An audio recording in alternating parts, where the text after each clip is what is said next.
Há segredos enterrados no solo da Bahia que nem o tempo ousou tocar. O tipo de segredos sussurrados apenas em sonhos febris na hora antes do amanhecer, quando o ar está parado demais e o silêncio pesado demais para ser natural. Este é um deles. Uma história que nunca deveria ser contada, porque expõe o tipo de poder, desejo e vingança que a sociedade civilizada finge ter superado. Mas a história não esquece, ela apenas espera. E em algum lugar na argila vermelha e nas raízes de mangueiras do município de Vale Verde, há fantasmas que ainda se lembram do que Catarina Moreira fez na noite em que descobriu a verdade sobre seu marido e o homem que ele amava secretamente. O ano era 1852. O Nordeste era um império construído sobre ilusões, riqueza extraída da miséria e um código moral escrito na hipocrisia. As fazendas da Bahia eram as joias da coroa desse império, governadas por homens que se chamavam senhores e mulheres que fingiam acreditar neles. Na superfície, a vida era ordeira, piedosa e adornada com maneiras. Por baixo era podridão macia e de cheiro doce,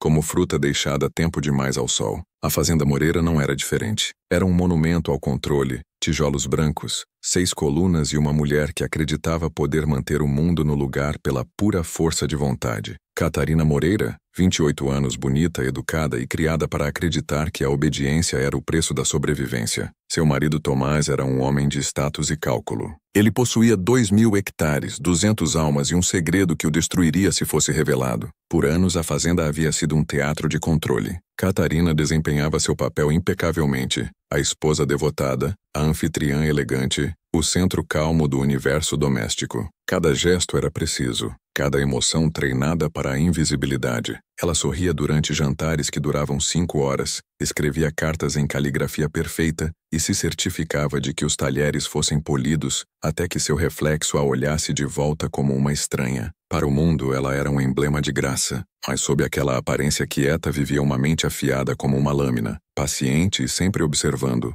Os Moreira estavam unidos pelo poder, não pelo amor. Era assim o mundo deles. Casamentos entre a elite eram arranjos de linhagens e propriedades, não de afeto. Catarina havia aceitado isso, assim como aceitava que a palavra de seu marido era lei. Ela aprendera a linguagem da submissão e a usava como camuflagem. Sabia sorrir enquanto calculava, parecer frágil enquanto estudava as fraquezas de cada homem em sua órbita. Essa habilidade, a observação quieta, era o que lhe permitia ver as pequenas fendas que os outros perdiam, as mudanças sutis no comportamento de seu marido, a forma como ele demorava demais no jardim, a porta trancada do escritório tarde da noite, o leve cheiro de tabaco que não era o dele. No início não era suspeita, apenas curiosidade, afiada por anos de distância emocional. Mas a curiosidade pode ser uma semente perigosa. Quando ela finalmente descobriu a verdade, não veio como um raio. Chegou devagar, sorrateira por sussurros dos aposentos dos escravos, por olhares que evitavam os dela.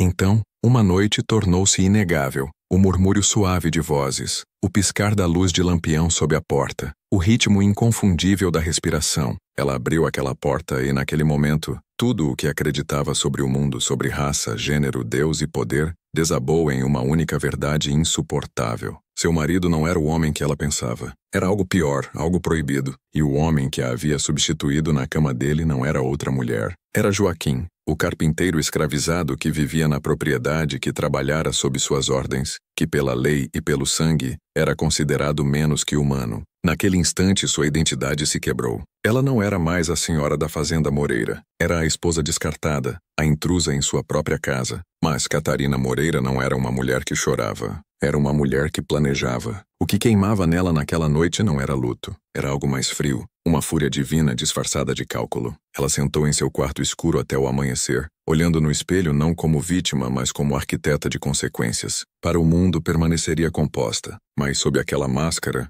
uma decisão já começava a tomar forma. Pela manhã, nada parecia incomum. A fazenda zumbia com sua brutalidade ordinária, o som distante de chicotes estalando, o ritmo metálico de ferramentas batendo na terra, o riso superficial de homens brancos que se acreditavam imortais. Tomás saudou sua esposa no café da manhã, alheio. Elogiou o café dela, falou de colheitas e chuvas, sem saber que a mulher sentada à sua frente já havia decidido desfazer seu mundo. Quando ela sorriu naquela manhã, não foi por hábito, foi uma despedida. Catarina entendia algo que a maioria das pessoas nunca entende. O poder não é sobre controle, é sobre percepção. Se você puder fazer o mundo acreditar que ainda está calma, leal, previsível, pode fazer qualquer coisa. E ela faria. Nas próximas 24 horas ela elaborou um plano tão preciso que, se Deus estivesse observando, poderia ter parado. Cada movimento disfarçado de rotina, cada comando disfarçado de dever. Ela usaria a mesma maquinaria de opressão que a mantivera em silêncio para destruir os 2 homens que a haviam humilhado.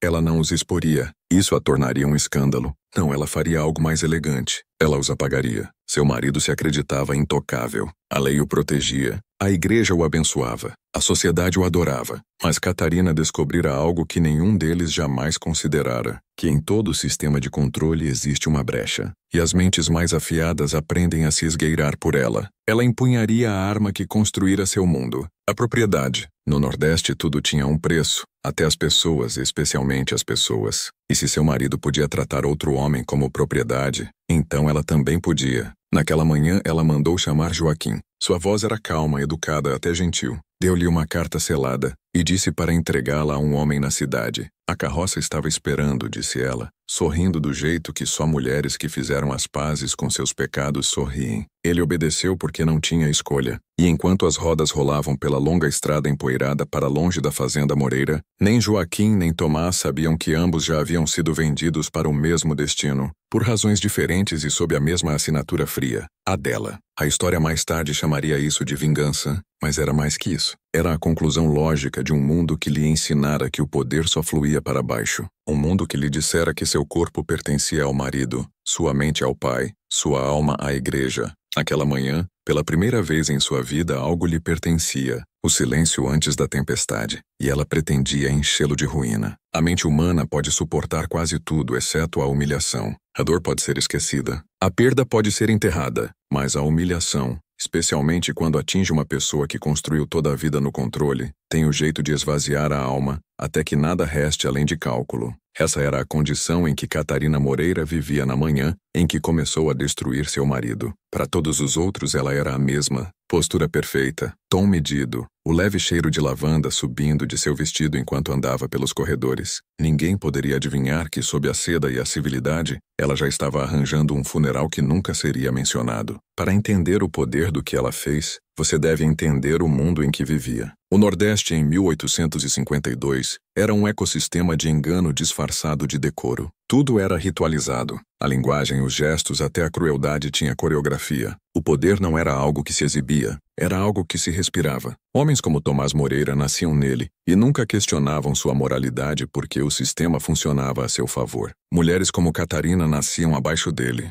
aprendendo a aceitar que sua sobrevivência dependia da obediência. Mas a obediência na mente certa pode se tornar seu próprio tipo de camuflagem. Ao longo dos anos, Catarina estudara esse poder, por dentro, dominando silenciosamente suas regras do jeito que um servo memoriza os hábitos de um senhor. Ela aprendera quando falar, quando baixar o olhar, quando sorrir e quando ficar em silêncio. Cada ato de submissão era um ensaio para essa rebelião perfeita. À meio da manhã, ela despachara Joaquim para a cidade sob o pretexto de uma tarefa. Escrevera a carta ela mesma na caligrafia do marido, selando-a com o carimbo pessoal dele. A carta era endereçada a um homem chamado Tavares, um negociante de escravos na sede do município de Recife. Para olhos não treinados, era uma transação simples. Devido a obrigações financeiras imprevistas, autorizo a venda do carpinteiro escravizado Joaquim para Tavares e associados, pagamento a ser feito integralmente, em dinheiro na entrega. O tom era frio, profissional e inquestionavelmente autêntico. Quando o negociante a lesse mais tarde naquele dia, não questionaria. Cartas assim passavam por suas mãos diariamente,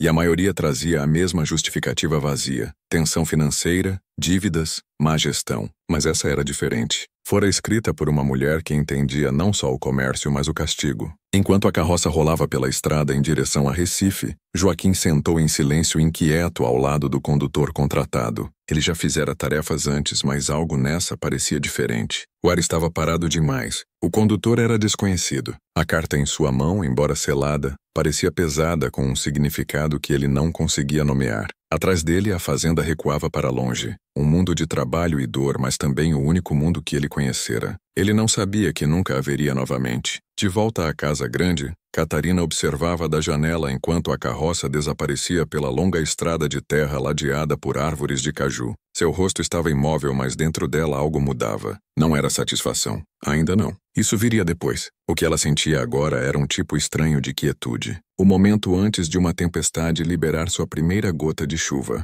Ela havia feito o impensável e sabia disso. Em seu mundo, as ações de uma mulher deviam ser pequenas, domésticas, inconsequentes. Mas o que ela acabara de fazer era um ato de império. Ela movera vidas como peças de xadrez, reescriturara o destino. O resto do dia se desenrolou em uma imitação perfeita da normalidade. Ela recebeu chá com a vizinha, verificou as contas do jardim, supervisionou a costura de um novo conjunto de cortinas. Cada movimento era deliberado. Falou suavemente com os criados da casa, elogiou a cozinheira pelo pão de milho e nunca traiu que orquestrara o desaparecimento de um homem. Para quem observasse, era o retrato da graça nordestina. Apenas seu reflexo, quando o pegava no espelho do corredor, traía a verdade. A mulher que olhava de volta não era a mesma que acordara aquela manhã. Havia uma nova nitidez em seus olhos, algo duro e brilhante como luz refletindo na borda de uma lâmina. Ao entardecer, Tomás voltou de inspecionar os campos, queimado de sol e cansado, sem saber que toda a sua vida estava prestes a desabar.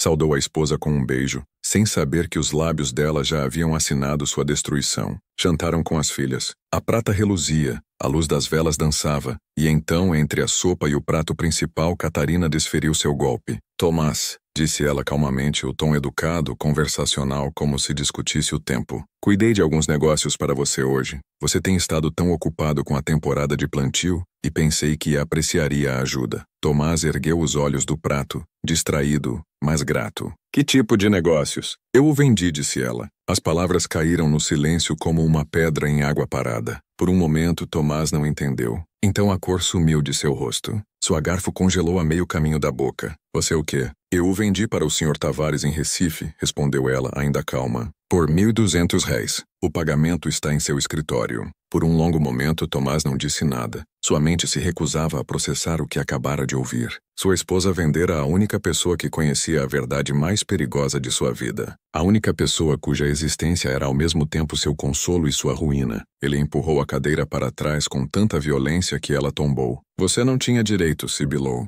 Você não pode. Você não tinha autoridade para... Catarina pousou a colher e encontrou os olhos dele com um olhar tão firme que o gelou. Eu tenho autoridade sobre esta casa, disse ela suavemente, e sobre suas contas. Você me deu seu selo inúmeras vezes antes. Tudo foi feito corretamente, Tomás. Você deveria se orgulhar. A transação foi limpa. Ele tremia agora, dividido entre raiva e pânico. Você não entende o que fez. Ah, eu entendo perfeitamente, disse ela. Seu tom era sereno, quase piedoso. Você tem sido descuidado com o que é seu, Tomás. Eu simplesmente corrigi esse erro. Foi naquele momento que Tomás Moreira percebeu algo terrível. Sua esposa sabia talvez não todos os detalhes, mas o suficiente. O suficiente para acabá-lo. O suficiente para tirá-lo da única coisa que mantinha homens como ele vivos. A reputação. O ar na sala de jantar ficou denso. Até as crianças sentiram algo escuro se movendo por baixo. Ele tentou falar novamente, mas sua voz falhou. Não havia acusação que ele pudesse fazer sem se condenar, nenhum surto que pudesse arriscar sem exposição. Ela o prendera em um silêncio mais sufocante que a vergonha em si. Naquela noite, quando ele se retirou para o escritório, o mesmo quarto onde seu pecado nascera, encontrou a entrada forjada no livro Razão em sua mesa. Joaquim vendido para Tavares e Associados, 7 de maio de 1852. Pagamento recebido, R$ 1.200. A caligrafia dela era idêntica à dele, perfeita, inquestionável. Ele olhou para aquilo por muito tempo, percebendo que a gaiola que construíra para os outros finalmente se fechara ao seu redor. Lá fora, o vento movia-se pelas árvores de caju como um sussurro, carregando o som de trovão distante. Catarina ficou à janela observando o horizonte. Não chorou, não sorriu. Simplesmente esperou pelo próximo passo inevitável, o segundo ato de sua vingança porque não havia terminado. Ainda não. A casa parecia diferente naquela noite. As paredes, outrora cheias do zumbido fraco de passos de criados e risos distantes dos quartos das crianças, pareciam se fechar com uma pressão que tornava difícil respirar. Tomás Moreira sentou em seu escritório, com o livro Razão aberto à frente, as palavras borrando enquanto o suor se acumulava em sua testa, apesar do frescor da hora. Ele lera a entrada 1 dúzia de vezes, esperando que a repetição alterasse o significado, mas não alterava. A caligrafia era perfeita, os números exatos, a assinatura impecável. Sua própria esposa forjara seu nome e vendera Joaquim, como se o homem não fosse mais significativo que um arado quebrado, e fizera isso não por necessidade, mas por precisão, vingança disfarçada de negócio. Ele olhou para o selo de cera no canto da carta que ela deixara na gaveta da mesa. Seu selo, o que ela usara para tornar a transação legal. Cada marca de sua identidade se tornara uma arma nas mãos dela. Essa percepção quebrou algo dentro dele, não só orgulho, mas a ilusão de que o poder era seu por direito. Pela primeira vez na vida, Tomás Moreira entendeu como era se sentir propriedade, ter o destino ditado pela vontade de outro. Ele escravizara centenas,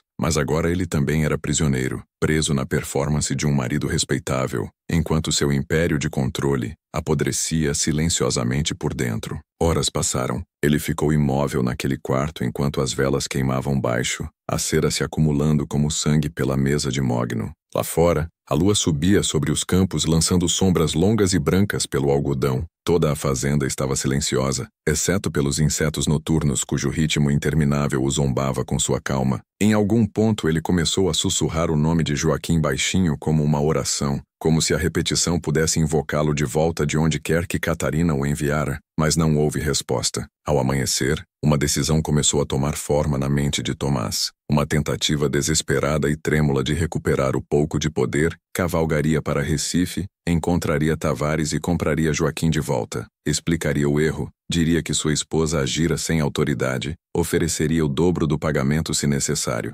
Ninguém questionaria um homem branco reclamando sua propriedade. Nesse mundo, a posse era 9/10 da moralidade, mas enquanto a luz da manhã se infiltrava pelas cortinas, outra verdade se insinuou. Mesmo se encontrasse Joaquim, mesmo se o trouxesse de volta, nada seria o mesmo. Quando Tomás entrou, na sala de jantar naquela manhã, Catarina já estava sentada, bebendo chá com a pose serena de uma mulher em paz. Ela o saudou com um pequeno sorriso que fez seu estômago revirar. "Dormiu bem?" perguntou ela como se nada tivesse acontecido. "Não", disse ele baixinho. "Estranho", respondeu ela. "Eu sim. Acho que o ar estava mais limpo na noite passada do que em meses." Ele nada disse. Ela serviu o café dele, acrescentou o creme do jeito que ele gostava e deslizou a xícara pela mesa. Tremia em sua mão quando ele a ergueu. Cada palavra entre eles era uma performance agora. Cada gesto, um ato de guerra disfarçado de civilidade. "Vou para a cidade", disse ele finalmente. "Para Recife, suponho", perguntou ela. Ele congelou. Ela nem ergueu os olhos da xícara. "Sim", conseguiu dizer. "Pretendo desfazer o que foi feito." Seu tom era brando, quase divertido. "Tomás, o recibo de venda foi assinado, selado e testemunhado. O Sr. Tavares é um homem respeitável. Você se envergonharia aparecendo lá com dúvidas sobre sua própria assinatura?" Ele tentou falar, mas ela continuou, a voz calma e cortante. "Além disso, o que diria a ele? Que sua esposa agiu além de sua posição? Que perdeu o controle de sua própria casa? Os homens neste município jantariam com essa história por meses. Você nunca ergueria a cabeça novamente. Suas filhas carregariam sua desgraça pela vida toda." Ela olhou para ele então, encontrando seus olhos pela primeira vez naquela manhã. "Você construiu este mundo, Tomás. Fez as regras. Agora pode viver por elas." Ele a encarou percebendo pela primeira vez que a mulher à sua frente não o temia mais. A autoridade que ele exercera por 17 anos desaparecera da noite para o dia. Ela a tomara dele com nada mais que uma assinatura forjada e uma mão firme. Ela dominara a linguagem do mundo dele tão completamente que podia usá-la como arma contra ele. Naquele momento,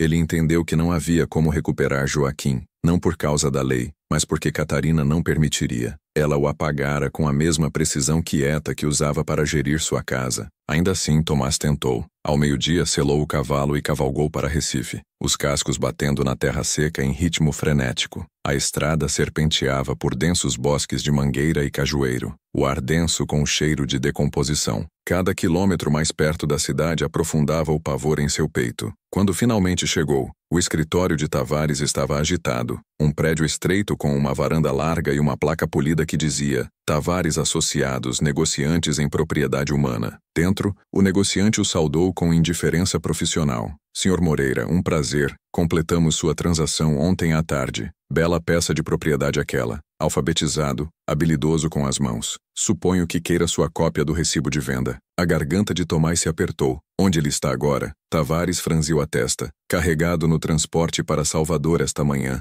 destinado a um comprador particular. Partiu 1 hora após o nascer do sol. Quem? Exigiu Tomás. Quem é o comprador? O negociante folheou um livro razão. Esse detalhe não foi divulgado. A compra foi arranjada por um de nossos intermediários em Salvador. Tudo muito apropriado, é claro. Ele ergueu os olhos. Algo errado, Sr. Moreira? Tomás engoliu em seco. Nada. Mentiu. Apenas negócios. Ele saiu do escritório atordoado, o pulso latejando. Lá fora, o sol queimava impiedosamente e o som de rodas de carroças chacoalhava ao longe. O último comboio seguindo para o sul pela estrada do Rio. Em algum lugar naquela fila de corpos, acorrentados estava Joaquim, o homem que ele amava, o homem que destruíra ao amá-lo. Quando Tomás voltou para casa aquela noite, parecia um fantasma. Lama sujava suas botas, olhos vazios, queixo rígido em silêncio. Catarina o encontrou na porta. Encontrou o que procurava? Perguntou ela. Ele não respondeu. Simplesmente passou por ela, subiu as escadas e se trancou no escritório. Por 3 dias não falou com ninguém. Bebeu pesado, mal comeu e se recusou a olhar nos olhos das filhas. À noite, podia ouvir Catarina se movendo pelos corredores, seus passos calmos e deliberados. O som fazia sua pele arrepiar. No 4º dia, uma carta chegou de Salvador. Trazia o selo de Tavares. Dentro havia uma única linha escrita em caligrafia limpa. Remessa recebida. Ambos os sujeitos contabilizados. Tomás franziu a testa. Ambos. Leu novamente. O significado não registrou no início, mas quando foi à mesa para pegar a cópia da venda, uma clareza terrível começou a surgir. No canto do livro Razão, abaixo da entrada para Joaquim, uma nova linha fora adicionada na caligrafia de Catarina. Tomás Moreira, devedor de Tavares Associados. Transferência de garantia arranjada. 9 de maio de 1852. Ele sentiu o mundo inclinar sob si. Ele era o segundo nome. Naquela noite, homens chegaram à fazenda sob o manto da escuridão. Eram quietos, eficientes, carregando papéis assinados e selados em seu nome. Catarina ficou no topo das escadas enquanto o levavam embora,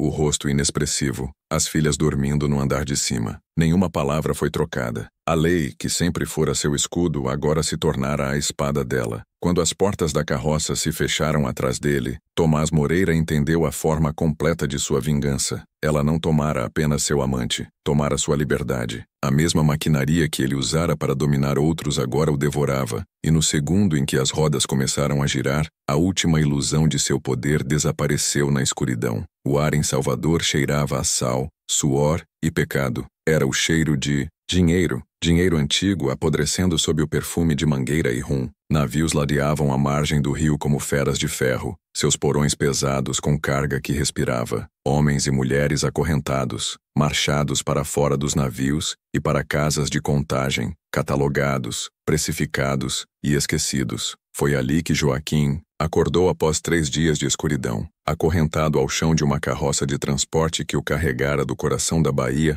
até a borda da cidade. A viagem o roubara do tempo. Ele não sabia mais se era dia ou noite. Tudo o que sabia era movimento, o solavanco interminável das rodas na terra, o gosto de ferro na boca e o estranho silêncio de resignação que preenchia o ar entre cada soluço abafado dos ao redor. Quando as portas finalmente se abriram, a luz do sol perfurou a penumbra como uma lâmina. "Para cima!" latiu uma voz. As correntes chacoalharam enquanto os cativos tropeçavam para fora, piscando na luz dura. O mundo lá fora parecia irreal, tão brilhante, tão barulhento, beirando a loucura. Vendedores de rua gritavam, cavalos bufavam e os sinos da igreja do Bonfim tocavam como se zombassem do sofrimento abaixo deles. Os pulsos de Joaquim sangravam onde o ferro roçava sua pele, mas sua mente entorpecera. Ele repetia um pensamento para si mesmo como um talismã. "O Sr. Moreira virá me buscar. Ele tem que vir." Não era mais amor que mantinha meramente possuídos. Eram consumidos. A mulher que gerenciava a casa era chamada Madame Rosa. Era francesa por afetação, embora seu sotaque fosse mais baiano que marselhês. Seus olhos eram frios e calculistas. Sua beleza envelhecida em crueldade. Ela recebeu a nova remessa com um olhar que media não humanidade, mas lucro. "2 machos, ambos fortes, bem apresentados", disse ela, inspecionando Joaquim e outro homem. "Vão render bem para a clientela privada. Mandem-nos para cima. Sua voz era suave como seda e afiada como vidro. Joaquim não entendia o que acontecia. Estava acostumado a ser visto como propriedade, mas não assim. Os homens que o examinavam agora não eram capatazes ou fazendeiros. Eram algo mais. Homens de influência vestidos em ternos escuros, falando em tons baixos que carregavam o peso de segredos. Não o viam como trabalhador, mas como objeto de apetite. Era a perversão final da propriedade. Aquela noite, Joaquim foi trancado em um quarto com uma bacia de lavar, um espelho e uma cama. As paredes eram pintadas de vermelho, a cor do controle. De algum lugar abaixo, música subia, violinos, risos, o tilintar de copos. Ele sentou na beira da cama, olhando seu reflexo no espelho rachado. Mal reconhecia o homem que olhava de volta. Olhos vazios, lábios tremendo, ombros curvados. Em sua mente ainda havia a fazenda, ainda ouvia a voz de Tomás, ainda lembrava as noites em que era tratado como algo quase humano. Mas agora entendia o que aquela ilusão fora. Ele nunca fora amado, fora possuído de outra forma. Do outro lado da cidade, outra carroça chacoalhava pelas ruas envoltas em névoa. Essa carregando um único ocupante, Tomás Moreira. Seus pulsos estavam amarrados, suas roupas rasgadas, o rosto sujo de terra. Os homens que o escortaram de Vale Verde disseram pouco. Suas ordens eram escritas e seladas. Legalmente, os documentos declaravam que ele estava sob custódia por dívidas pendentes. Na verdade, fora vendido não para trabalho, mas para degradação. A ironia era bíblica. Um homem que outrora assinara o destino de outros homens agora chegava como mercadoria. Papéis de venda dobrados ordenadamente no bolso do mesmo casaco que outrora simbolizara sua autoridade. Quando a carroça parou, Tomás piscou contra a luz fraca da mesma rua pela qual Joaquim fora marchado horas antes. Ouviu o mesmo riso, sentiu o mesmo cheiro doce de podridão de perfume e licor. O mesmo prédio sem placa o aguardava. Ele ainda não sabia onde estava. Quando a porta se abriu e ele foi empurrado para dentro, sua primeira impressão foi de calor e cor, cortinas de veludo, espelhos dourados, o eco fraco de música, e então vozes. Outro? Perguntou Madame Rosa, erguendo uma sobrancelha. O guarda entregou os papéis. Liquidação de dívida, disse ele secamente. Ela examinou o documento, e um sorriso lento e sabedor curvou seus lábios. Ah, senhor Moreira de Vale Verde. Sim, eu o esperava. Ele congelou. Você me conhece? Claro, disse ela, o tom zombeteiro. Sua esposa escreveu uma carta tão convincente, tão precisa, tão apropriada. Você achará nossas acomodações bem adequadas. Ele tentou falar, mas 2 de seus atendentes avançaram, tirando seu casaco e empurrando-o para o corredor. Ele tropeçou pelas paredes carmesim, passando por portas que ocultavam risos e choros, até ser jogado em um quarto escuro iluminado por um único lampião de óleo. O ar era pesado com cheiro de suor e vinho. E então, enquanto a porta se fechava atrás dele, ouviu uma voz que gelou o sangue em suas veias. Senhor Moreira. Por um momento, nenhum dos dois se moveu. A luz piscava, lançando suas sombras pela parede. Joaquim estava no canto oposto do quarto, os pulsos ainda machucados pelas correntes, os olhos arregalados de incredulidade. O tempo desabou entre eles. A fazenda, o escritório, o segredo, tudo se dobrou naquele momento impossível. Joaquim, sussurrou Tomás. Não houve abraço nem raiva, apenas silêncio. O tipo de silêncio que contém todas as verdades ao mesmo tempo. Ambos eram propriedade agora iguais não no amor, mas na ruína. Catarina fizera o que nenhum homem no mundo deles ousara. Invertira a hierarquia. O senhor e o escravo foram feitos um na degradação. 2 homens unidos pela vergonha. Seus papéis invertidos pelo mesmo sistema que outrora habitavam. Por horas não falaram. O barulho de baixo subia e descia como uma batida de coração, e a luz do lampião diminuía enquanto o óleo queimava. Quando Joaquim finalmente falou, sua voz era monótona. Ela fez isso. Tomás assentiu, a garganta apertada. Sim, você a ensinou como, disse Joaquim baixinho. Tomás fechou os olhos. Não podia negar. A verdade era clara como as correntes em seus pulsos. O sistema que ele construíra o engolira inteiro. Cada comando que dera, cada crueldade que justificara voltara afiada pela mão dela. Catarina usara suas próprias ferramentas, suas próprias leis para aniquilá-lo. Lá fora, os sinos do porto começaram a badalar meia-noite. Em algum lugar ao longe, trovão rolava do golfo. A tempestade que se formava desde a noite em que ela abrira aquela porta do escritório, finalmente chegava à borda. E enquanto o vento uivava pelas ruelas estreitas de Salvador, Tomás Moreira entendeu que aquilo não era um ato de loucura. Era equilíbrio. Em Vale Verde, a vingança se move mais devagar que a fofoca, mas penetra mais fundo, como água escorrendo pelo calcário até que a colina toda esqueça que já foi sólida. No meio do verão, O município já tecera uma dúzia de explicações respeitáveis sobre o vazio onde Tomás Moreira outrora estivera. Investimentos em ferrovias em Salvador, uma doença delicada, uma inspeção de novas terras ao longo do São Francisco. Homens repetiam essas histórias com a cortesia aliviada de pessoas que preferem proteger suas mesas de jantar a perfurá-las com perguntas. Mulheres assentiam e traziam conservas. Padres oravam em xícaras de chá. Todos preferiam uma ficção que pudessem hospedar a uma verdade que não sobreviveriam. Catarina deixou as histórias se multiplicarem e, quando perguntada, oferecia a mais suave. Negócios o levaram embora. Era preciso o suficiente. Era só o tipo de negócio que as pessoas não diziam em voz alta. A terra notava mesmo assim. Fazendas lembram seus senhores do jeito que um corpo lembra uma velha ferida. O tempo muda e a dor retorna. Os campos aprenderam um novo ritmo, apertado e eficiente, o tipo que nunca guincha quando roça cru. Catarina dispensou um capataz que gostava de barulho e contratou um que preferia números. Rações melhoraram, chicotadas diminuíram, cotas subiram. Ela não estava amolecendo, estava estabilizando. Instituições vivem mais quando sua crueldade é quieta, e ela tornava a crueldade muito quieta. Consertou telhados, limpou valas, equilibrou livros razão até que as linhas parecessem trilhos de cerca esticados pelo horizonte. Suas filhas praticavam escalas. O relógio da sala de visitas marcava o tempo perfeitamente, e na despensa as chaves tilintavam como pequenas declarações de ordem. A primeira carta de Salvador chegou em julho, um retângulo fino que pesava mais que metal. A caligrafia era limpa, o tom mercantil e entediado. Remessa recebida, serviços retidos, retorno não antecipado. Não era a letra de Tavares, alguém atrás dele. O tipo de funcionário inventado para manter uma cara limpa entre apetite e consequência. Catarina leu uma vez e a jogou no fogo da cozinha. Chamas não distinguem entre recibos e confissões, mas cinzas lembram. Ela observou o papel se torcer em um cacho enegrecido e pensou, não em Tomás,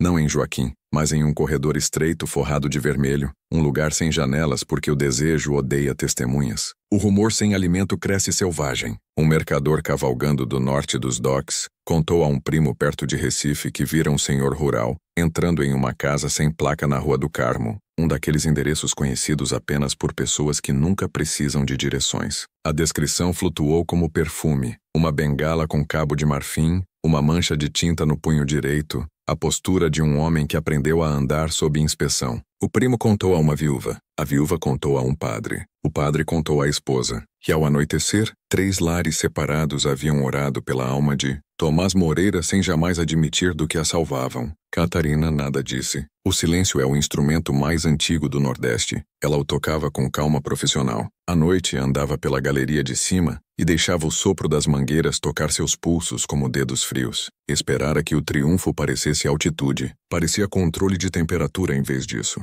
A vingança, aprendeu ela, não é um destino, mas uma disciplina. Se você para de guiar, as correntes o reivindicam. Se você para de polir, a ferrugem retorna e se chama destino. Ela guiava e polia. Escreveu ao pai, Tomás está prosperando em Salvador. Escreveu ao banco, pagamentos serão pontuais. Escreveu à esposa do padre, nosso banco permanece reservado. E quando a casa ficava quieta, abria o pequeno espelho oval acima de sua escrivaninha, o honesto não o vidro lisonjeiro da sala, e verificava a aritmética de seu rosto. Uma tarde em agosto o espelho se recusou a cooperar. Ela se inclinou e viu não seu reflexo, mas um corredor que nunca andara. Estreito, iluminado de vermelho, portas fechadas, uma lâmpada respirando como uma garganta. Inclinou o vidro. O corredor permaneceu. No fim dele, uma mão pairava sobre uma maçaneta de latão esperando permissão do metal. Ela não ofegou. Contou as respirações até que a visão se dobrasse de volta em seu rosto. Então fechou o espelho como um livro razão e desceu para inventariar flores. Mais tarde na despensa riu uma vez baixinho de si mesma ou da ideia de que espelhos dizem verdades que alguém pode viver. Naquela noite sonhou em aritmética. Moedas pulsavam sob sua palma como corações, e cada vez que as empilhava, o quarto escurecia como se a luz fosse tomada como juro. Acordou antes do amanhecer, sentou ereta no breu e ouviu a casa respirar. Em algum lugar uma criança se virava no sono. Em algum lugar um vigia tossia. Em algum lugar longe demais para ajudar, ondas batiam em pilares em uma cidade que se recusa a dormir. Ela não orou. Oração é um contrato com uma hierarquia. Ela já aprendera a negociar diretamente com o poder. Levantou antes do galo, mentiu sobre a hora e começou outro dia imaculado. Escute com atenção agora. Passamos da curiosidade para a compreensão. Sistemas construídos na propriedade metabolizam virtude em combustível. Misericórdia torna-se produção. Bondade torna-se item de linha. Perdão torna-se ótica favorável. E quando a máquina finalmente vira e morde a mão que a projetou, homens fracos chamam de tragédia. Homens fortes chamam de prova. Se você sente essa prova se assentando em seus ossos, fixe-a ali antes que o conforto a arranque. Repetição arma a intenção. Manhã trouxe a esposa de um juiz com conservas e perguntas disfarçadas de elogios. Como mantém tal ordem? Poderia ceder uma cozinheira confiável? Catarina recomendou um nome e observou quase distraída que mangos podem matar um homem se ele engolir o caroço. A mulher riu, incerta se era piada, e prometeu flores para a igreja. Catarina aceitou os potes e a promessa. Presentes são pontes. Pontes mantêm exércitos longe de sua porta. Ainda assim, movimento não é imunidade. No fim de agosto, o capataz relatou que um menino nos aposentos esculpira um barco de cipreste e o chamara Joaquim. A boca de Catarina gelou. Confisque-o, disse ela, e dê ao menino farinha de milho extra. Punição sem teatro inquieta os cruéis. Misericórdia sem anúncio confunde os amedrontados. Naquela noite o espelho se comportou. Seu rosto retornou obedientemente pálido e exato. Ela dormiu e acordou 2 vezes, engasgando com nada. O verão se abriu. O algodão transformou os campos em uma geografia branca. Mapas se recusavam a desenhar, porque o preço da precisão mancharia a página. De além dos cajueiros veio uma carroça e uma canção trançada de muitas gargantas. Velha demais para o campo, honesta demais para a igreja. Ela não perguntou seu nome. Nomes tornam as coisas reais. Preferia a função. Em algum lugar em Salvador, uma porta se abriu em dobradiças oleadas, e um livro razão acrescentou 2 linhas mais antes de se fechar. Vale Verde se aplaudiu por outra temporada lucrativa, e no silêncio entre aplausos e orações, a casa na colina prendeu a respiração, esperando aprender o que a vingança custa quando a conta finalmente chega. Pelo outono, os campos de algodão brilhavam como osso sob o sol baixo. A temporada de colheita dava a toda a fazenda a ilusão de saúde, um brilho febril confundido com vitalidade. Catarina Moreira se movia pelas rotinas com precisão matemática. Livros razão equilibrados. Carroças despachadas. Livros razão equilibrados novamente. A ordem se tornara seu sacramento, a única prova de que o mundo permanecia obediente. Mas até a perfeição pode zumbir alto demais,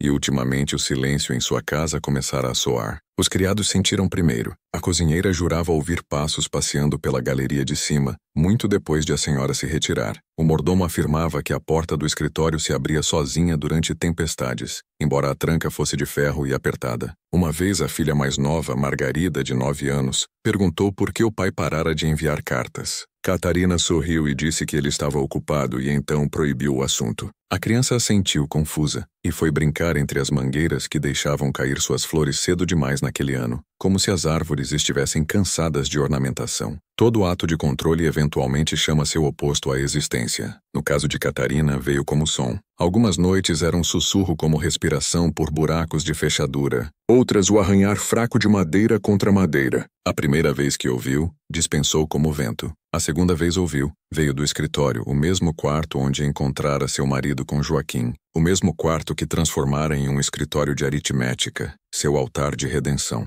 Ela se recusava a ser assombrada. Mulheres assombradas eram fracas. Mulheres assombradas confessavam. Ela não era nenhuma nem outra. Ainda assim, começou a evitar o escritório após o entardecer, dizendo a si mesma que a luz de vela era desperdício. Moveu sua escrivaninha para a sala de visitas e passou a beber chá mais forte. Mas fantasmas reais ou psicológicos não são limitados por mobília. Eles seguem a intenção, e a intenção dela era punição. Em Salvador, a punição assumira sua própria forma de ordem. A casa de Madame Rosa, na Rua do Carmo, atendia a homens que podiam pagar novidade e discrição. Entre os novos chegados, a história dos 2 homens, um branco, um negro, se espalhava pelo pessoal como perfume. Como nunca falavam, como obedeciam, como se portavam como homens que lembravam hierarquia, mas não a tinham mais. Joaquim recusava comida no início, depois comia em silêncio. Tomás, que outrora comandara centenas, agora esperava comandos. Sua proximidade não era acidental. Rosa tinha gosto por ironia e entendia o comércio da humilhação. Emparelhava-os para os lances mais altos, Cavalheiros que encontravam filosofia na degradação, que sussurravam que a igualdade era bela apenas quando sangrava. O quarto que compartilhavam era pequeno e sem janelas, iluminado por uma única lanterna que queimava noite após noite até que o vidro fumegasse. As regras eram simples: obediência, silêncio e invisibilidade.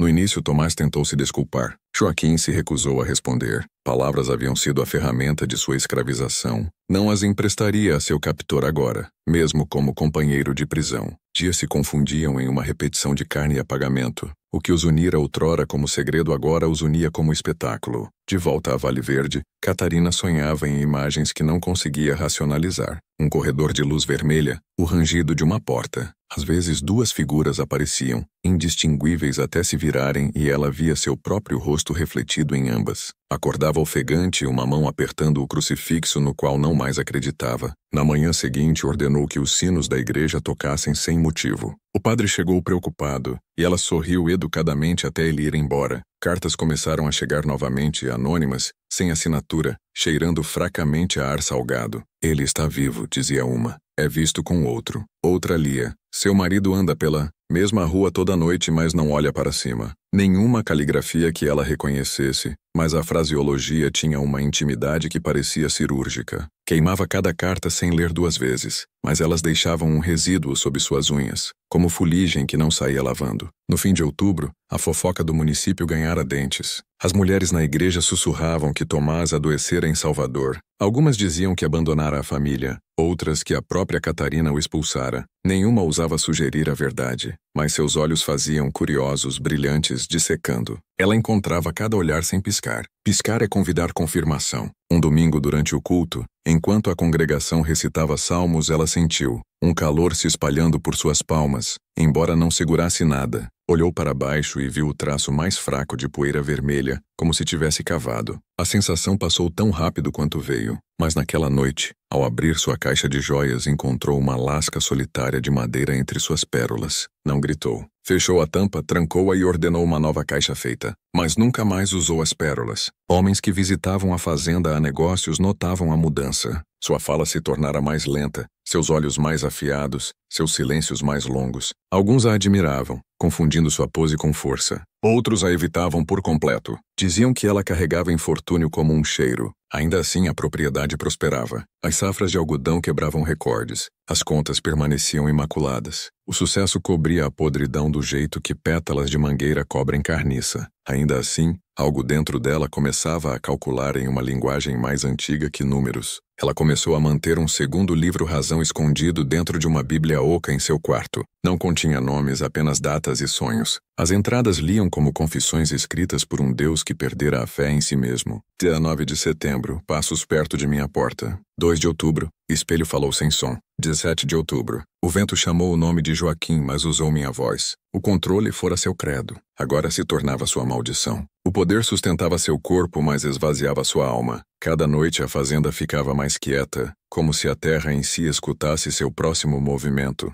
Até os escravos sussurravam menos, com medo de que o som sozinho pudesse invocar seu olhar. Em Salvador, Tomás e Joaquim morriam de formas diferentes, um de culpa, o outro de resistência. O mundo se invertera, e nessa inversão jazia uma igualdade mais brutal que justiça. Quando Rosa se entediasse, planejava vendê-los novamente, separadamente dessa vez, um para Havana, um para Recife. Mas a tempestade que chegou naquele inverno interromperia seus planos. Tempestades sempre interrompem. De volta a Vale Verde, Catarina ficou à janela, observando o trovão rastejar pelo horizonte como um animal escuro. Sussurrou algo, talvez uma oração, talvez uma confissão, mas as palavras foram devoradas pelo vento. Atrás dela, o espelho tremia, e pela primeira vez desde aquela noite 1 ano antes, ela pensou ouvir risos, não cruéis, não humanos, mas sabedores. As luzes da fazenda piscaram. O vento pressionava a casa como uma mão, e em algum lugar a quilômetros de distância, em uma rua que ela nunca veria, uma porta se abriu com o vento. A tempestade que veio à Bahia naquele inverno não era apenas tempo,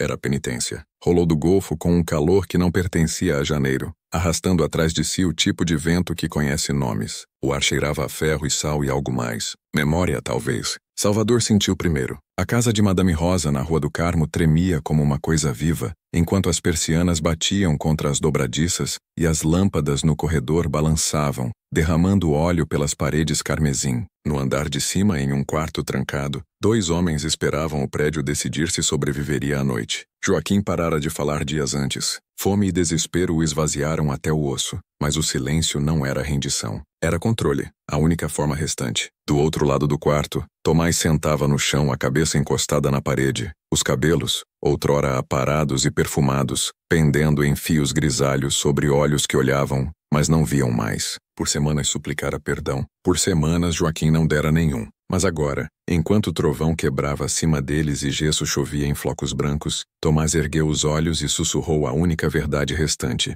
Nós construímos isso, disse ele. Joaquim virou a cabeça devagar, como se o ar em si fosse pesado. Sim, disse. E ela terminou. Relâmpago rasgou o telhado. O barulho não era trovão, mas um grito. Madeira, ferro e céu se tornando um som. O lampião se quebrou, e o quarto floresceu em luz de fogo. Fumaça enrolava pelo teto. Eles correram não para a liberdade, mas para longe do colapso. No corredor, o mundo se inclinou de lado. Quartos se abriam em outros quartos que não deviam existir. As escadas haviam sumido sob escombros. Em algum lugar abaixo, vozes gritavam, ordens afogadas pelo vento. O bordel, o armazém de prazer e punição, dissolvia-se em caos. Madame Rosa apareceu no corredor como uma figura pintada em pânico, cabelo solto, seda encharcada de chuva, apertava seus livros razão, os únicos filhos que amara, e gritava para seus homens salvarem a mercadoria. Mas a mercadoria se tornara fogo. Joaquim e Tomás tropeçaram passando por ela. Ela tentou pará-los, uma mão branca agarrando o braço de Tomás, mas Joaquim a acertou no rosto com a corrente que ainda pendia de seu pulso. Ela caiu para trás e o livro razão espalhou suas páginas como pássaros. Lá fora, a chuva vinha de lado, quente como sangue. Eles correram sem direção, seguindo a corrente de pessoas fugindo dos docks. Em algum lugar atrás deles, a casa de Rosa desabou para dentro com um som como aplausos. Tomás virou uma vez para olhar. As paredes vermelhas brilharam brevemente pela fumaça antes que o vento as levasse. Por um momento viu a casa como sempre fora, um cenário construído para apetites alheios, e então sumiu. Alcançaram o rio ao amanhecer, tremendo sob o céu arruinado. A tempestade arrancara navios de suas amarrações. Madeiras flutuavam como caixões. Joaquim ajoelhou na beira da água, a respiração irregular, os pulsos sangrando de novo. Para onde agora? Perguntou. Tomás olhou para a corrente escura. Norte, disse, para casa. A palavra pairou entre eles obscena. Ainda assim, andaram. Por 3 dias seguiram a estrada do rio por fazendas destruídas e campos inundados. Mendigaram comida, roubaram água, se esconderam de patrulhas. À noite dormiam em celeiros ouvindo o vento rearranjar o mundo. Nenhum falava do que os aguardava em Vale Verde, mas cada quilômetro mais perto tornava seu silêncio mais afiado.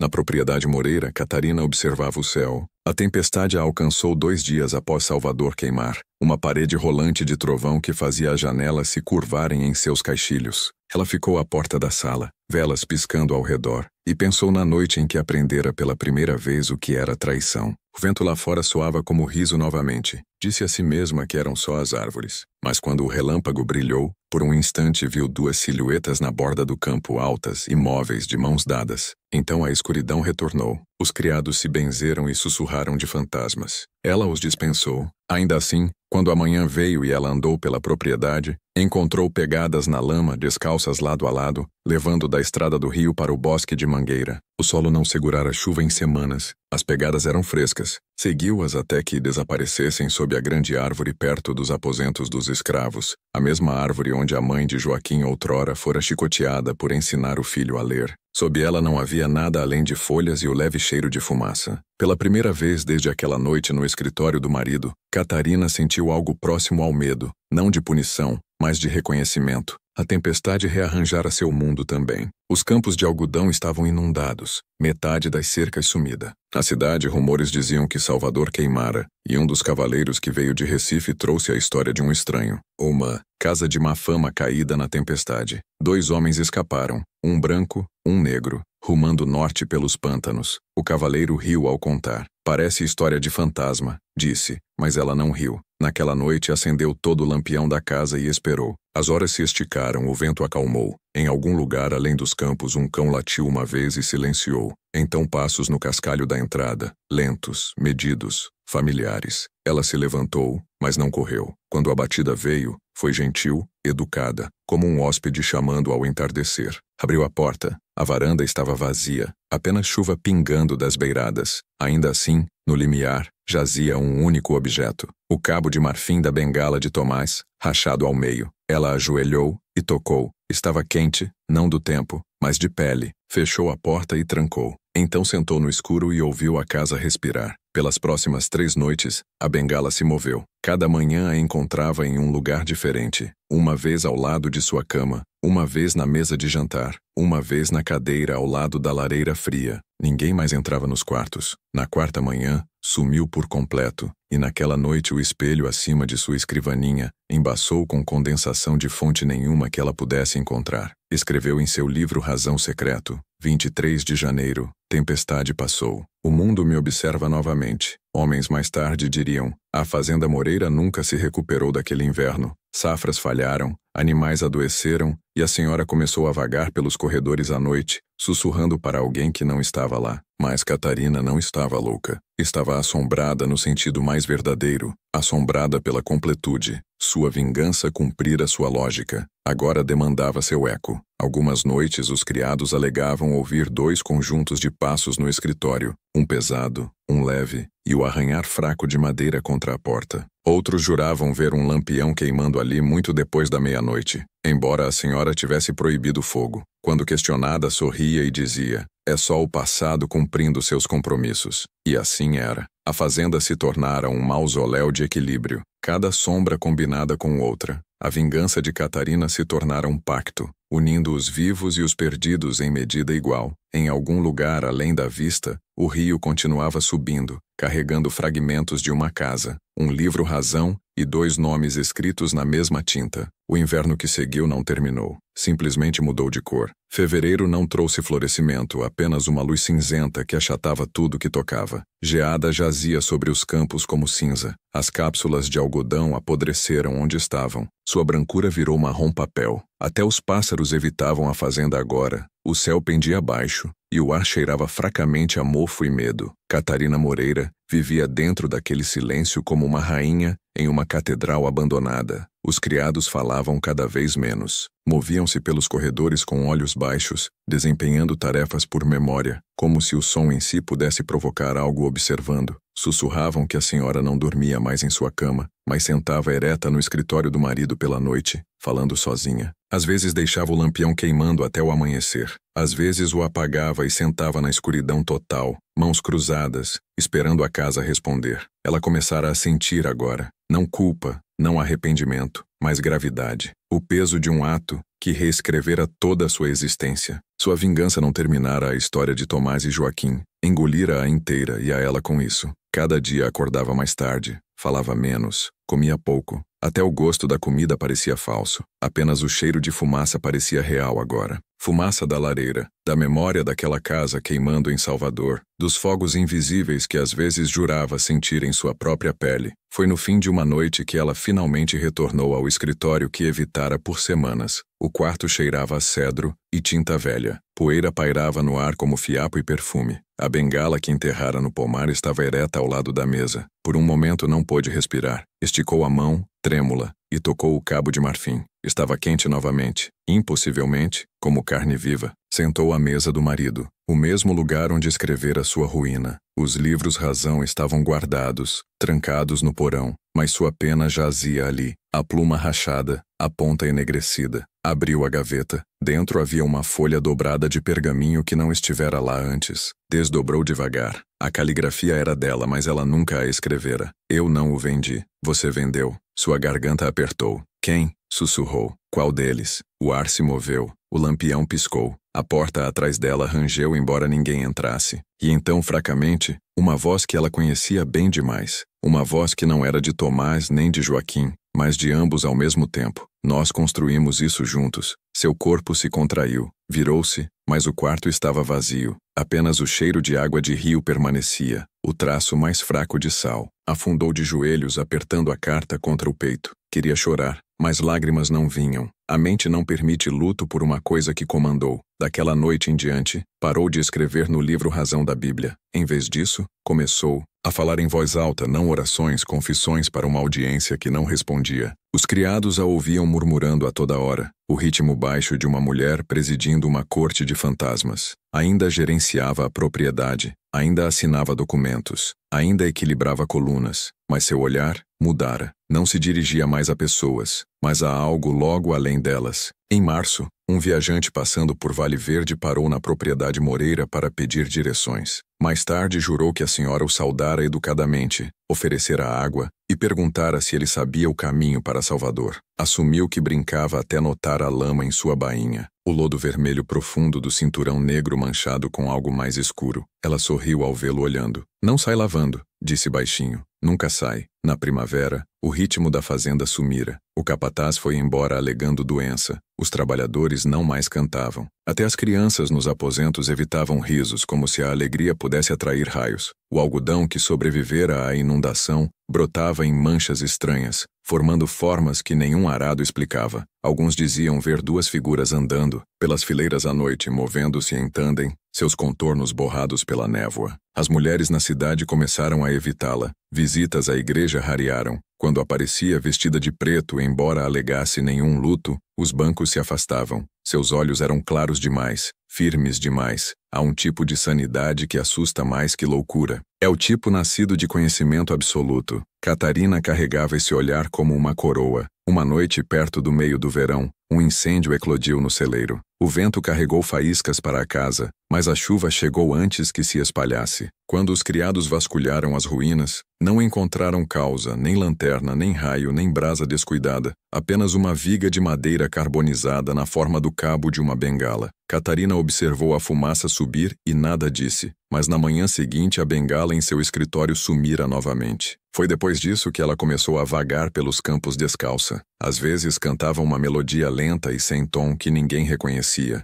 Uma vez foi encontrada de pé no rio até os joelhos, seu vestido flutuando ao redor como um sudário, sussurrando para a água como se desse instruções. Leve-os para casa, murmurava. Leve-nos todos para casa. Pelo outono, retirara-se completamente da casa principal, tomando residência no pequeno escritório de tijolos atrás de dois homens, um pálido, um escuro, ambos descalços. Todos os três viraram para olhá-lo, e ele correu até o amanhecer. Pelo inverno a casa ficou vazia. Ninguém sabia quando ela sumira. Os livros Razão permaneciam em pilhas arrumadas. O serviço de chá posto para um. Em sua mesa jaziam dois objetos, o cabo de marfim rachado de uma bengala e uma única chave. Ninguém jamais foi encontrado. Apenas o pomar cresceu estranhamente exuberante no ano seguinte. Suas flores vermelhas demais, seus frutos doces demais. Locais dizem que a fazenda Moreira é terra amaldiçoada, que em certas noites, quando a névoa sobe do rio, você pode ver a senhora andando pela galeria de mãos dadas com duas sombras. Dizem que as mangueiras florescem fora de estação e o ar tem um leve gosto de sal. Outros alegam que é só superstição, mas o solo nunca mente. Ele lembra tudo enterrado nele,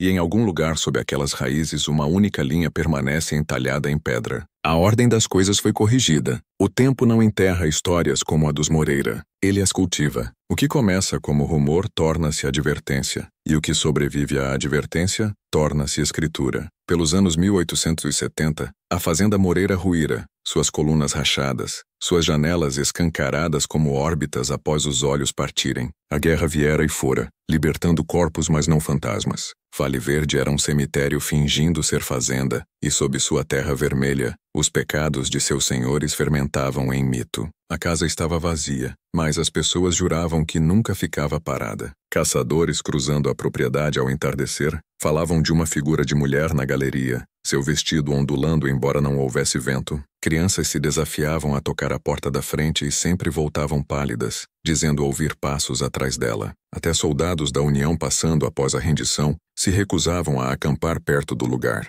Chamavam de Reduto da Viúva, acreditando que o ar em si era amaldiçoado com vingança feminina. Na cidade, a história mudava de forma a cada recontagem. Alguns diziam que Catarina Moreira matara o marido e o escravo diretamente, seus corpos enterrados sob a mangueira que florescera o ano todo. Outros alegavam que enlouquecera, imaginando o caso e condenando dois inocentes. As versões variavam, mas a moral nunca. Não fira uma mulher que entende o sistema melhor que os homens que o construíram. A história se movia pelas gerações não como história, mas como instinto. Mães a contavam às filhas em tons baixos, advertindo que o poder, uma vez provado, envenena a gentileza para sempre. Mas sob aquelas recontagens sussurradas, outra corrente fluía, uma mais escura preservada pelas pessoas cujas vozes foram excluídas do registro escrito. Nos aposentos, muito após a casa queimar e a guerra espalhar famílias, uma versão oral da história sobrevivia. Não era a história de uma senhora vingando seu orgulho. Era a história de uma maldição nascida de duas almas unidas. Os escravos que permaneceram a contavam como um hino sem melodia. Diziam que a senhora trocara um tipo de escravidão por outro,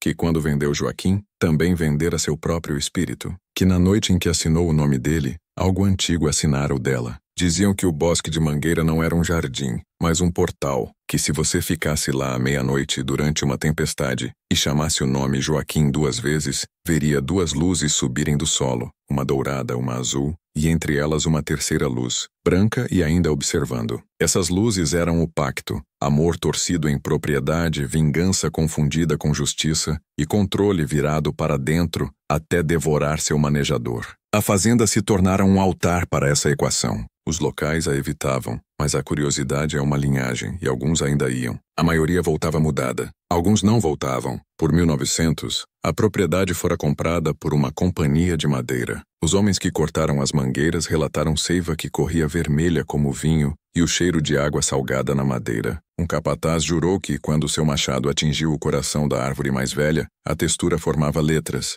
fracas, curvas, deliberadas. Nós construímos isso. Ele foi embora na manhã seguinte e nunca retornou. A madeira daquele bosque foi usada em navios rumando para Recife. Cada um daqueles navios naufragou em 1 ano. Registros marítimos chamavam de coincidência. Pregadores locais chamavam de retribuição. Marinheiros chamavam de Madeira Moreira e cuspiam 3 vezes ao dizer o nome. Em Salvador, a casa de Madame Rosa sumira há muito, substituída por armazéns e linhas férreas. Mas sob os paralelepípedos operários encontraram fundações de tijolo carbonizado. Em um canto do porão, embutidas no gesso, estavam 2 algemas de ferro fundidas pelo calor. O inspetor que as documentou disse que pareciam mãos entrelaçadas. Tentou removê-las, mas quebraram, liberando um cheiro de água de rio e algo mais antigo, como perfume azedo. Por então, a história começara a atrair forasteiros. Escritores, acadêmicos, ocultistas, vinham com cadernos e câmeras, todos buscando a verdade por trás do mito. Mas verdade é uma escavação perigosa. Quanto mais fundo cavavam, mais a história resistia. Documentos sumiam, cartas queimavam, fotografias borravam. Era como se a história em si recusasse tradução. Um historiador a descreveu perfeitamente antes de sumir. A maldição Moreira não é uma assombração, é um equilíbrio, uma correção. O que perdurava mais não era a violência, mas a simetria. Os poderosos desfeitos por sua própria maquinaria. O opressor tornando-se o oprimido. O vingador consumido por sua própria justiça. Cada geração desde então se encontrou dentro desse padrão, embora a maioria nunca note até tarde demais. Todo sistema que se alimenta de controle eventualmente come seus criadores. Todo império treina seus próprios carrascos. Catarina Moreira meramente provou a fórmula cedo, e assim seu fantasma permaneceu, não como espectro, mas como símbolo. Para as mulheres de Vale Verde, tornou-se um sussurro de desafio, aquela que usou as ferramentas do Senhor para desmantelar sua casa, mesmo que os escombros a enterrassem com ela. Para os homens era cautela, um lembrete de que sob o refinamento jaz uma fome mais perigosa que luxúria, a fome por paridade. E para os descendentes dos escravos era algo mais. Não heroína, não vilã, mas uma dobradiça. Uma que abriu uma porta que nunca mais poderia ser fechada. Quando o século XX chegou, a fazenda fora reduzida a histórias contadas ao redor de fogueiras. Ninguém vivia lá, ninguém ousava, mas viajantes juravam que em certas noites, quando o rio subia alto e a névoa rolava densa, você ainda podia ouvir a voz de uma mulher flutuando pelas árvores, suave como oração, afiada como julgamento. Às vezes dizia um nome, às vezes apenas ria. E se você andasse longe o suficiente no pomar, o ar mudava. O solo sob os pés ficava quente. Alguns diziam que você podia ver 3 sombras andando lado a lado. Uma pálida, uma escura, uma piscando como luz de vela. Elas nunca falavam, nunca olhavam para trás, mas sua presença parecia um lembrete ou talvez uma promessa de que nada construído sobre subjugação fica de pé para sempre. Mesmo agora, estudiosos debatem se Catarina Moreira existiu de fato. Alguns alegam que as cartas encontradas nos arquivos da Sociedade Histórica de Salvador provam. Outros insistem que eram forjarias escritas por propagandistas da era da Reconstrução. Os registros da fazenda sumiram em um incêndio no Fórum em 1889. Seu nome não aparece em censos após 1853. Oficialmente, ela simplesmente deixou de existir. Mas a terra lembra, a terra sempre lembra. Há um ditado que nasceu naquele município, sussurrado principalmente por velhos em bares e mulheres em bancos que viram demais para descartar coincidência. Não plante mangueira onde traição jaz. Querem dizer literalmente, mas dizem como uma oração. Porque aquelas árvores ainda florescem fora de estação, suas pétalas quentes como sangue, sua fragrância doce demais para ser santa. E quando o vento muda do sul, você pode sentir o oceano nele como algo ainda queimando em uma costa distante. Sempre começa do mesmo jeito. Alguém ouve uma história que não deveria, e a curiosidade torna-se fome. Em 2025, a Fazenda Moreira não aparece em mapas. A terra foi vendida, parcelada, renomeada. As coordenadas correspondem a nada além de pântano e silêncio.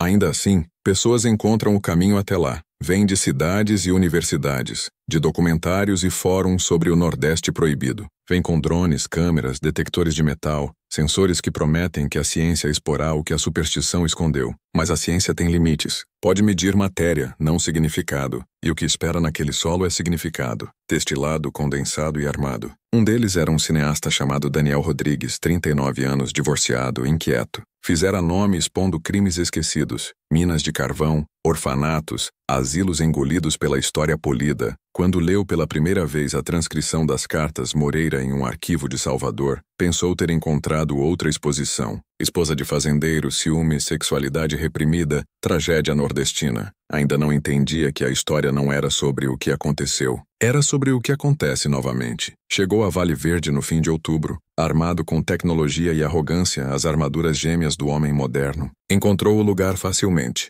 Locais diziam que ninguém conseguia, mas a estrada se curvava para ele como uma espinha, lembrando sua postura. O ar engrossava ao se aproximar. As árvores se inclinavam para dentro, e ali, onde nenhuma placa devia estar, viu as ruínas. 6 colunas de tijolo branco, enegrecidas pelo tempo, mangueiras as cercando como sentinelas. Suas flores eram vermelho pálido, quase cor de carne. Sentiu o cheiro antes de reconhecê-lo. Sal, fumaça, doçura. Começou a filmar. A filmagem recuperada depois capturou apenas fragmentos, sua voz descrevendo as ruínas. O jeito que sua respiração acelerava ao cruzar o limiar. A distorção estranha no áudio que fazia soar como se sussurrasse sobre si mesmo. Então silêncio, então uma única palavra mal audível. Catarina. Foi a última gravação antes da câmera cair no chão. O quadro continuou rodando por 37 minutos, mostrando apenas as árvores balançando e o reflexo fraco de luz movendo pelas janelas quebradas. Quando a equipe de busca chegou 3 dias depois, encontrou o equipamento intacto, a filmagem impecável e nenhum traço de Daniel. Apenas suas pegadas circulando o salão principal,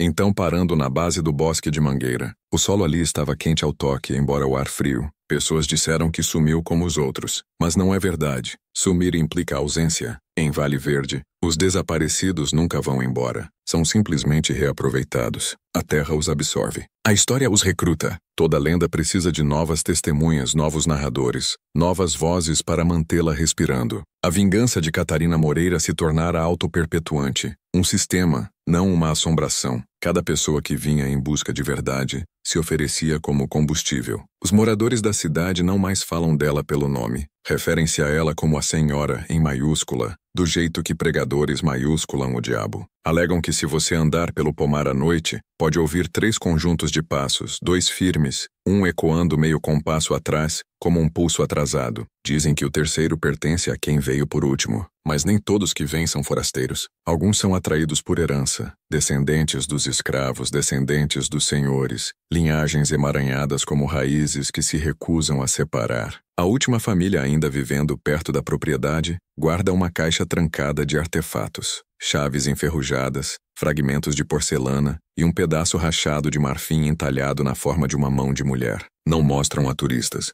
dizem que pertence a ela, mas também a quem ousar entendê-la, porque entendê-la é repeti-la. Veja, essa é a verdadeira maldição. Não os fantasmas, não as vozes, nem mesmo o sumiço. É o reflexo. A história Moreira é um espelho erguido para quem acredita estar acima de sua própria escuridão. Catarina não se tornou lenda porque cometeu vingança. Tornou-se uma porque revelou a simetria entre controle e corrupção. A mesma fome que construiu fazendas constrói corporações. O mesmo impulso que vendeu Joaquim ao silêncio impulsiona homens a possuir informação, a dominar narrativas, a colonizar até a dor. A história evolui com sua audiência porque a doença que descreve também evoluiu. É por isso que as pessoas não param de escutar, não param de recontar. Cada geração pensa dissecar a história quando a história as disseca. A lenda Moreira não quer ser resolvida, quer ser acreditada, prosperar na atenção, alimentar-se da obsessão. Cada sussurro adiciona outra camada de respiração aos pulmões de algo que devia ter morrido um século atrás. Mas há ainda uma coisa que a história nunca revela de bom grado. O que Catarina se tornou após sumir. A última testemunha sobrevivente, uma idosa liberta registrada por um programa em 1937, alegou que a senhora nunca morreu propriamente.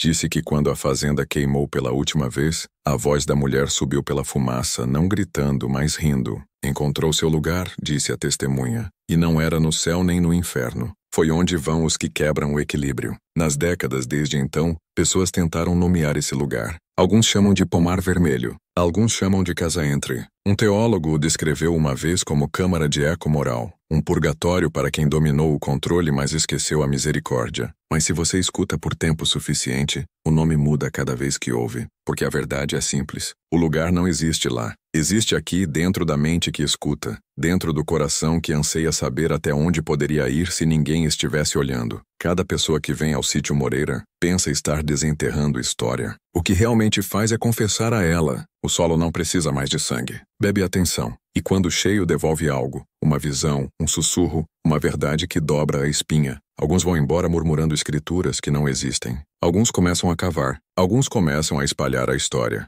alimentando-a com relatos sobre poder proibido e o preço do controle. Alguns de vocês já sentem. O pulso sob as palavras, o zumbido no som, é ela. É a história os reconhecendo. Então, antes de ir, antes de passar para algo mais seguro, escute esta instrução. Se chegou até aqui, se ouviu cada palavra e sentiu o zumbido quieto por baixo, você não é mais apenas ouvinte. É parte do padrão agora. Para quebrá-lo, deve nomeá-lo. Repita 2 vezes, como o ritual demanda repetição para sobrepor o código, porque cada vez que esta história é contada, escolhe alguém para carregá-la adiante. Talvez esse alguém seja você. E quando terminar, se ouvir passos que não combinam com os seus, não vire. É só o passado cumprindo seu compromisso. Esse é o fim da descida em 10 partes, contada da revelação à recursão até que a história em si se torne a assombração.